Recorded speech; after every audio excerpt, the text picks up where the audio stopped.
Warm welcome, students. Let me start with lecture number 4 on projection of solids. This is Chetan Jadhav from Mechanical Department. Students, let me start with second problem on square pyramid.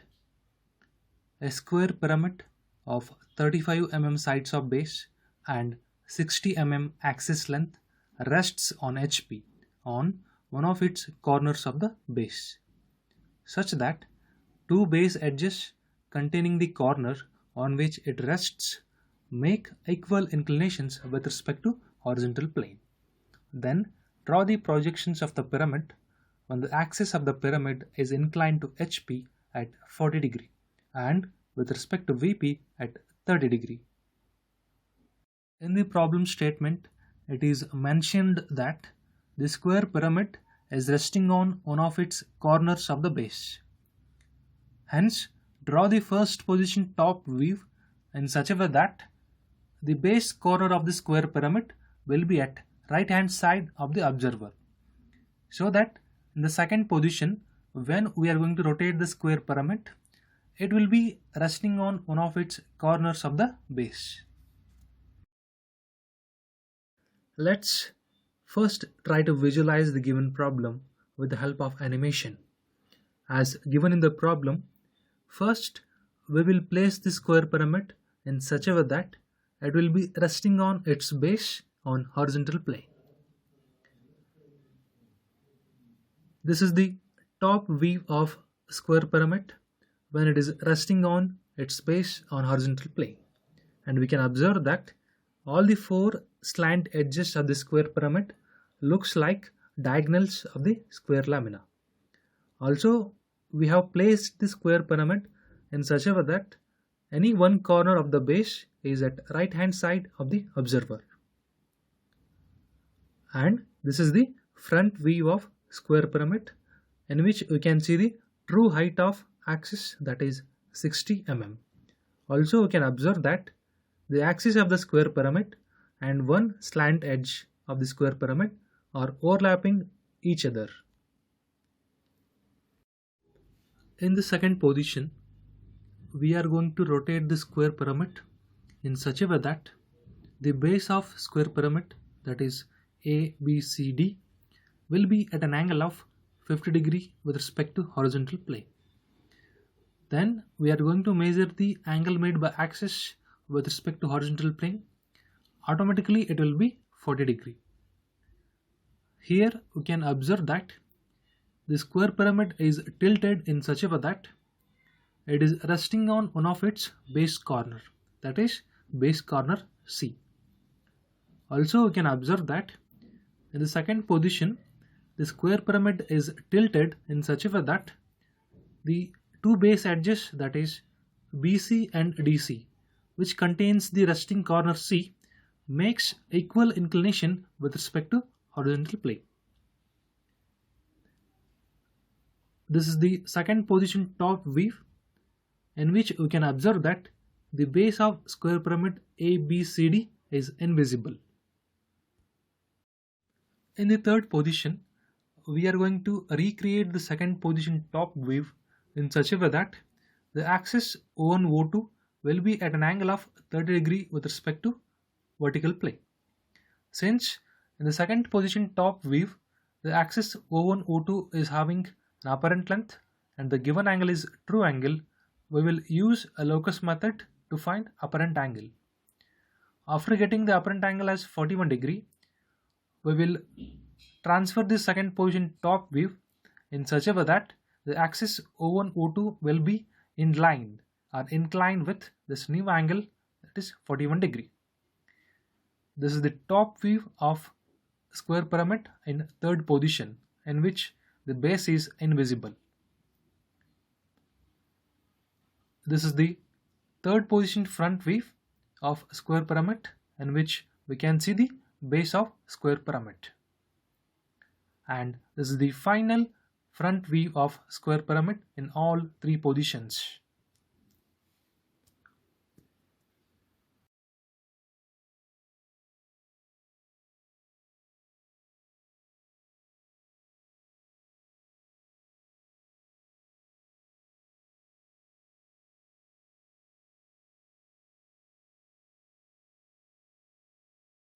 In first position, we are going to place the pyramid in such a way that it will be resting on HP on its base. You can see that in the top view, the pyramid appears as a square lamina having base edge length 35 mm. It is so placed on HP in such a way that one of its base corner is at right hand side with respect to observer. In the top view, all the four slant edges of the pyramid, that is O1A, O1B, O1C and O1D, appears as diagonal of the square lamina, that is diagonal AC and diagonal BD. To get the front view, we will draw the line of projections as shown. In the front view, we can see the actual height of the pyramid, that is 60 mm. Also, we can see that the pyramid appears as a triangular lamina with a height of 60 mm, in which the axis O1-O2- is behind slant edge O1D. In the second position, we are going to rotate the pyramid in such a way that the axis O1-O2- will be at an angle of 40 degree with respect to horizontal plane. As explained in the previous problem, first we will find the base inclination, that is base inclination is equal to 90 degree minus axis inclination.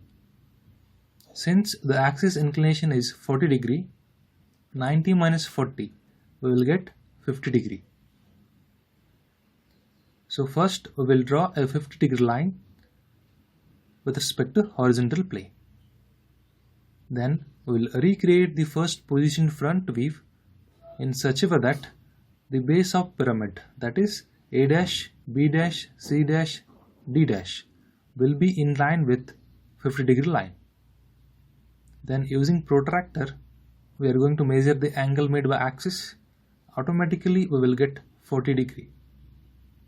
To get the top view, we will draw the line of projections as shown.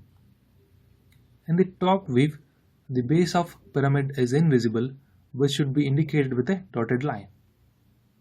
Also, you can see that in the top view, the axis O1-O2 appears smaller than the actual height of the axis, that is 60 mm. Hence, in the top view, the axis is having an apparent length of 45.96 mm.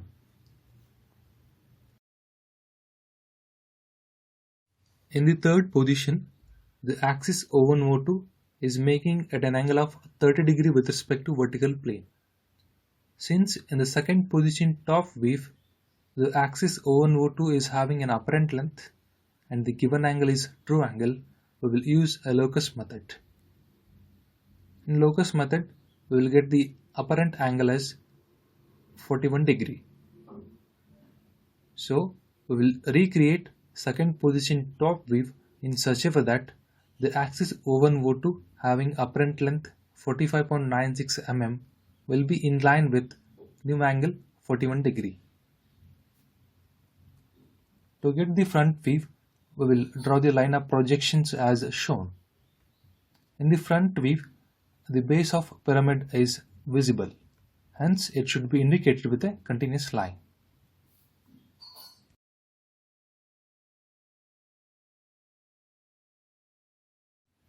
Moving ahead, we will discuss how to draw visible and invisible edges of the pyramid. In the second position top view, we will join the axis O1-O2 with a chained line. Then we will join the outermost corners of the pyramid, that is A, B, O1, D with a continuous line, because always the boundary of pyramid will be visible. When the observer is seeing from the top view, he can't see the base.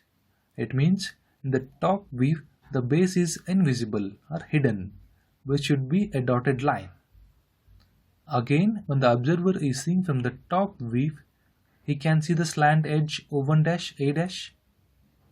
Hence, in the top view, we will join O1A with a continuous line. These are the two triangular faces which are visible from the top view. In the third position front view, we will join the axis O1 dash O2 dash with a chain line.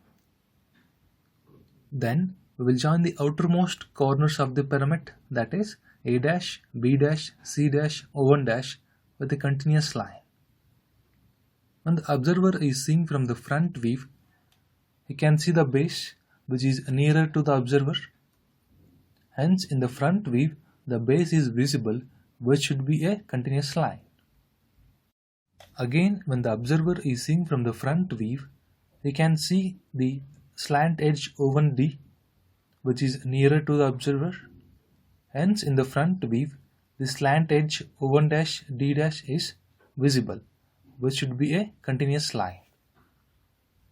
Finally, when the observer is seeing from the front view, the slant edge O1B is away from the observer, which is invisible from the front view. Hence, in the front view, we will join O1 dash B dash with a dotted line.